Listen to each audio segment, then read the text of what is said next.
में मंत्रिमंडल का जो गठन हुआ वो किस प्रकार हुआ और मंत्रिमंडल की जो संवैधानिक स्थिति है, मुख्यमंत्री के संबंध में क्या कौन से प्रावधान हैं, हमारे संविधान में किस प्रकार का प्रावधान किया गया है, मुख्यमंत्री की दायित्व क्या है, मंत्रियों का जो विभाग बंटवारा है वो विभाग किस प्रकार उसे दिया जाता है, इन सब के बारे में आज चर्चा करेंगे।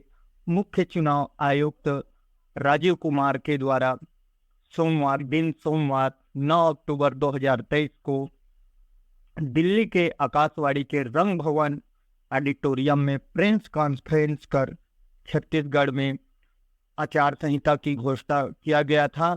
आचार संहिता की घोषणा के पश्चात ही छत्तीसगढ़ में आचार संहिता लागू हो गई और इस प्रकार चुनाव संपन्न हुआ। चुनाव संपन्न होने के पश्चात देखना ये रहता है कि मंत्रियों का जो विभाग बंटवारा है वो कौन से मंत्री को कौन सा पद दिया जा रहा है, कौन से विधानसभा के मंत्री कौन से विधानसभा के जो विधायक हैं उन्हें कौन से मंत्री का पद दिया जा रहा है, यह देखना बहुत ही रोचक होता है। इसलिए हम आज के इस वीडियो में इन सभी बातों को लेकर आज चर्चा करने वाले हैं। तो आगे हमारे वीडियो में बने रहें और हमारे चैनल से अभी तक आप नहीं जुड़े हैं तो कृपया इस चैनल को सब्सक्राइब करें और बेल आइकन बटन को क्लिक करना ना भूलें।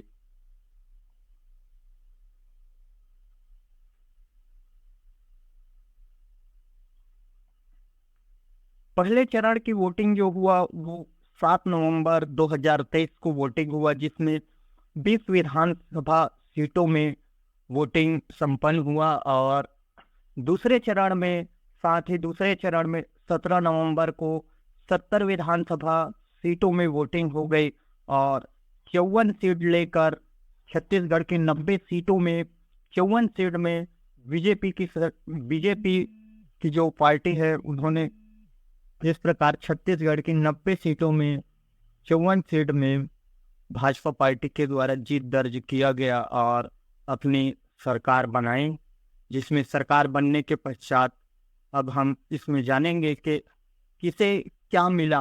तो किसे क्या मिला में पहले मुख्यमंत्री कौन है और उप मुख्यमंत्री किसे बनाया गया, जिसमें छत्तीसगढ़ में 2 उप मुख्यमंत्री बनाए गए। शासन के पास, सरकार के पास ऐसे बहुत से विभाग होते हैं जिसमें मंत्रियों को उस विभाग में कार्य के लिए उसे विभाग बंटवारे में दिया जाता है, जिसे हम विभागों का बंटवारा कहते हैं। और इसकी हम एक पहले संवैधानिक ढांचा देखते हैं कि राज्य में आखिर यह शासन कैसे क्रियान्वित होता है। तो राज्य कार्यपालिका, राज्य सरकार की जो एक ढांचा है वो, जिसे हम एक संवैधानिक भाषा में राज्य कार्यपालिका के नाम से जानते हैं। राज्य कार्यपालिका के अंतर्गत राज्य प्रशासन होता है, जिसमें विधायिका होती है, कार्यपालिका होती है, न्यायपालिका होती है। इसे 3 भागों में देखा जा सकता है। 3 भागों में यह ढांचा बना हुआ है, विधायिका, कार्यपालिका और न्यायपालिका। विधायिका के अंतर्गत विधानसभा और विधान परिषदें आती है, वहीं कार्यपालिका के अंतर्गत मुख्यमंत्री होता है, मंत्री परिषद होता है, मंत्री परिषद इनके कार्य के लिए मंत्रालय होता है, मंत्रालय के अंतर्गत आता है सचिवालय और दूसरा निदेशालय, जिसके अंतर्गत संभाग आता है। हमारे छत्तीसगढ़ में 5 संभाग है, वो 5 संभाग निदेशालय के अंतर्गत आता है। 5 संभाग और 33 जिले हैं। वही उपखंड 146 है, जिसे तहसील कहते हैं। न्यायपालिका के अंतर्गत उच्च न्यायालय जो बिलासपुर में स्थापित है, वहीं जिला न्यायालय, उसके निचली स्तर का जो न्यायालय है वो जिला न्यायालय है। उसके पश्चात जो है वो सिविल न्यायालय, फिर मुंसिफ न्यायालय और ग्राम स्तर पर निर्णय के लिए ग्राम पंचायत है। इस प्रकार मंत्रियों का विभाग बंटवारा के पश्चात छत्तीसगढ़ में मुख्यमंत्री का जो पद मिला वो मुख्यमंत्री बनाया गया। इसके पहले हम संवैधानिक स्थिति देख लेते हैं कि मुख्यमंत्री क्या होता है संविधान के अनुसार, छत्तीसगढ़ में उनका क्या दायित्व है मुख्यमंत्री का। तो राज्य प्रशासन में मुख्यमंत्री वास्तविक प्रमुख होता है। राज्य प्रशासन में मुख्यमंत्री जो है वो वास्तविक प्रमुख होता है। संविधान के अनुच्छेद 163 में दिया गया है, मुख्यमंत्री की नियुक्ति का प्रावधान दिया गया है। राज्यपाल को सहायता व परामर्श प्रदान करने के लिए मंत्रिपरिषद होगा, जिसके प्रमुख मुख्यमंत्री होगा। संविधान के 163 अनुच्छेद 163 जो है भारतीय संविधान का भाग 6, जिसका अनुच्छेद 163 है, उसमें मुख्यमंत्री के नियुक्ति के संबंध में बताया गया है तथा मुख्यमंत्री के जो कार्यकाल है, योग्यता है, शपथ है, वेतन भत्ते है, इनसे बहुत सारी बातों को अनुच्छेद 163 समेट लेती है। और वह 163 कहती है कि राज्यपाल को सहायता प्रदान करने के लिए एक मंत्रिपरिषद होगा। उस मंत्रिपरिषद के जो प्रमुख होंगे वो मुख्यमंत्री होंगे। इनकी नियुक्ति के संबंध में कहा गया है कि बहुमत दल के नेता को राज्यपाल के द्वारा मुख्यमंत्री नियुक्त किया जाएगा। विधानसभा में जो बहुमत दल का नेता होगा वही मुख्यमंत्री के लिए उम्मीदवार होगा और उसी को राज्यपाल के द्वारा मुख्यमंत्री बनाया जाएगा। इनका जो कार्यकाल है उसके संबंध में दिया गया है, अधिकतम वह 5 वर्ष तक मुख्यमंत्री रह सकता है। अधिकतम उसे 5 वर्ष के लिए मुख्यमंत्री बनाया जाएगा। वह राज्यपाल के प्रसाद पर्यंत पद पर बने रहेंगे। राज्यपाल के प्रसाद पर्यंत का अर्थ यह है कि जब तक राज्यपाल चाहे तब तक उसे मुख्यमंत्री के पद पर बने रहेंगे। यदि राज्यपाल चाहे तो उसे उनका अपना पद छोड़ना होगा। और योग्यता के बारे में यहाँ दिया गया है कि विधानसभा सदस्य बनने की जो योग्यता रखता हो वही मुख्यमंत्री के उम्मीदवार होंगे। विधानसभा में सदस्य होना अनिवार्य है। यदि ऐसा नहीं है और मुख्यमंत्री उसे बनाया जा रहा है तो वह 6 माह के भीतर विधानसभा की सदस्यता धारण करना उन्हें अनिवार्य होगी। शपथ ग्रहण के संबंध में, शपथ जो है वो राज्यपाल के द्वारा इन्हें दिलाया जाएगा। और शपथ किस बात की दिलाई जाएगी इसका उल्लेख नहीं दिया गया है, किंतु हम लोग यह जानते हैं कि मुख्यमंत्री एक छत्तीसगढ़ राज्य का एक विशेष महत्वपूर्ण पद है, जो सर्वश्रेष्ठ पद है। राज्य की जो प्रशासन है उसमें सर्वश्रेष्ठ पद है। और मुख्यमंत्री होने का अर्थ यह है कि वह संविधान की निष्ठा और पद की गोपनीयता का शपथ लेंगे। वेतन भत्ते, तो मुख्यमंत्री का जो वेतन है वो मुख्यमंत्री को विधानसभा के सदस्य के रूप में वेतन प्राप्त होगी। मुख्यमंत्री को विधानसभा के सदस्य के रूप में वेतन प्राप्त होगी। कौन है राज्यपाल और किन्होंने मुख्यमंत्री को शपथ दिलाया? छत्तीसगढ़ के जो मुख्यमंत्री हैं, पहला मुख्यमंत्री विष्णुदेव साय जी हैं, जो छत्तीसगढ़ में मुख्यमंत्री का पद भार संभाले हुए हैं। छत्तीसगढ़ के मनोनीत राज्यपाल मुख्यमंत्री श्री विष्णुदेव साय जी को इन्होंने नियुक्त किया। तो थोड़ी सी बात हम विष्णुदेव के संबंध में जानने के लिए श्री विश्वभूषण हरिचंदन जी, जो हमारे छत्तीसगढ़ के राज्यपाल है, उनका भी एक छोटा सा जीवन परिचय देख लेते हैं। इनका नाम श्री विश्वभूषण हरिचंदन है और इनके पिता का नाम स्वर्गीय श्री परशुराम हरिचंदन है। परशुराम हरिचंदन जी जो इनके पिता है वे साहित्यकार और नाटककार और स्वतंत्रता सेनानी भी थे। स्वतंत्रता के बाद वे अविभाजित पूरी जिला परिषद के प्रारंभ से लेकर इसके उन्मूलन तक इसके उपाध्यक्ष रहे हैं।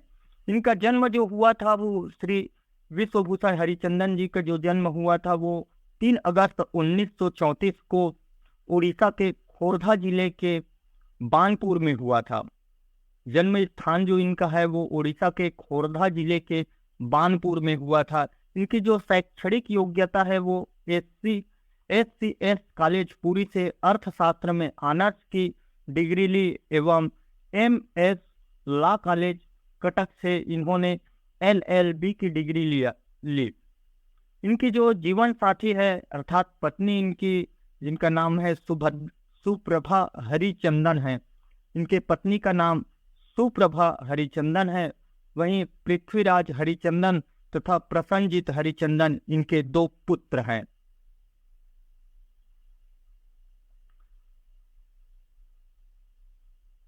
चुनाव हो गया, मंत्रियों का विभाग बंटवारा हो गया, उसके बाद किसे क्या मिला तो हम इस चैप्टर में देखेंगे कि किसे क्या मिला। इस स्लाइड में देखेंगे कि किसे क्या मिला।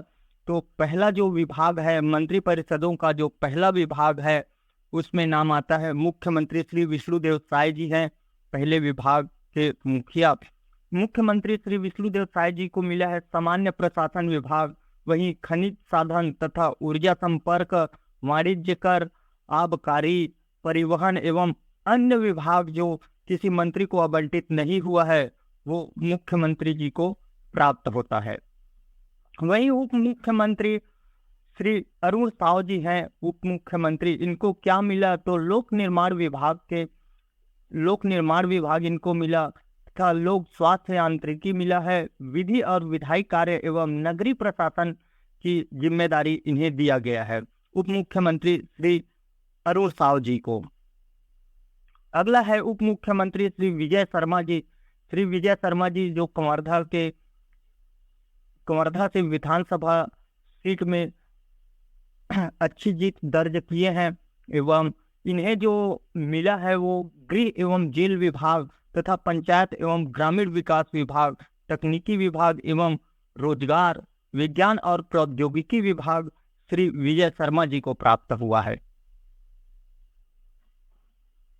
बृजमोहन अग्रवाल जी जो है वो स्कूल शिक्षा विभाग के मंत्री बने तथा उच्च शिक्षा विभाग, संसदीय कार्य इनको मिला। धार्मिक न्यास एवं धर्मस्व, पर्यटन एवं संस्कृति विभाग भी इन्हीं के पास है। श्री रामविचार नेताम जी को क्या मिला तो आदिम जाति विकास के यह मंत्री कहलाए। कैबिनेट श्री रामविचार नेताम जी को क्या मिला तो श्री रामविचार नेताम जी को आदिम जाति विकास, अनुसूचित जाति विकास, पिछड़ा वर्ग एवं अल्पसंख्यक विकास, कृषि विकास एवं किसान कल्याण विभाग इन्हीं के पास है, रामविचार नेताम जी के पास। श्री दयालदास बघेल जी को क्या मिला तो दयालदास बघेल जी को मिला खाद्य नागरिक आपूर्ति एवं उपभोक्ता संरक्षण विभाग मिला है। खाद्य नागरिक आपूर्ति एवं उपभोक्ता संरक्षण विभाग मिला है श्री दयालदास बघेल जी को। अगला है केदार कश्यप जी को वन एवं जलवायु परिवर्तन विभाग मिला। जल संसाधन और कौशल विकास एवं सहकारिता विभाग श्री केदार कश्यप जी को मिला है। वहीं श्री लखनलाल देवांगन जी को वाणिज्य और उद्योग एवं श्रम विभाग दिया गया है। श्री ओपी चौधरी जो बहुत चर्चा में बने हुए हैं, छत्तीसगढ़ के एक अच्छे शिक्षित विधायक है जो पूर्व में IAS भी रह चुके हैं। इन्हें जो मिला है वो वित्त, वाणिज्य कर एवं आवास एवं पर्यावरण विभाग तथा योजना, आर्थिक एवं सांख्यिकी विभाग श्री ओपी चौधरी जी को मिला है। अगला है श्री श्याम बिहारी जायसवाल जी को जो विभाग मिला है वो लोक स्वास्थ्य और परिवार कल्याण विभाग मिला। चिकित्सा तथा शिक्षा विभाग मिला।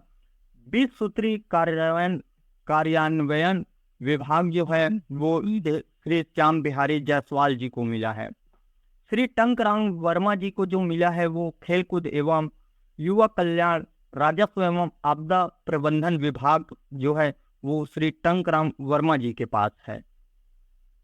श्रीमती लक्ष्मी राजवाड़े जी को जो मिला है वो महिला एवं बाल विकास तथा समाज कल्याण विभाग इन्हें प्राप्त हुआ है, श्रीमती लक्ष्मी राजवाड़े जी। इस प्रकार हमने आज के इस वीडियो में जाना कि छत्तीसगढ़ में विधानसभा का जो चुनाव है वो संपन्न हुआ और संपन्न होने के पश्चात मुख्यमंत्री का दायित्व होता है कि वो इन सभी जो हमने अभी देखे छत्तीसगढ़ राज्य में जितने भी सीट हैं 90 सीट, उसमें से 91 संविधान संशोधन से यह स्पष्ट कर दिया गया है कि विधानसभा राज्य में जितने भी सीटें होंगे उसमें से उसमें से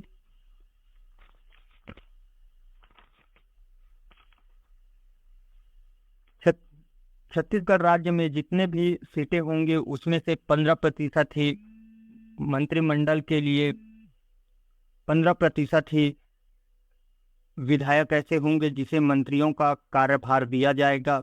इस प्रकार हमने आज की वीडियो में देखा कि 15% में से किसे क्या मिला और कौन क्या मंत्री है, इसके संबंध में हमने देखा। तो हमारे वीडियो को इसी प्रकार आप लाइक और अप्रिशिएट करते रहें। बहुत बहुत धन्यवाद।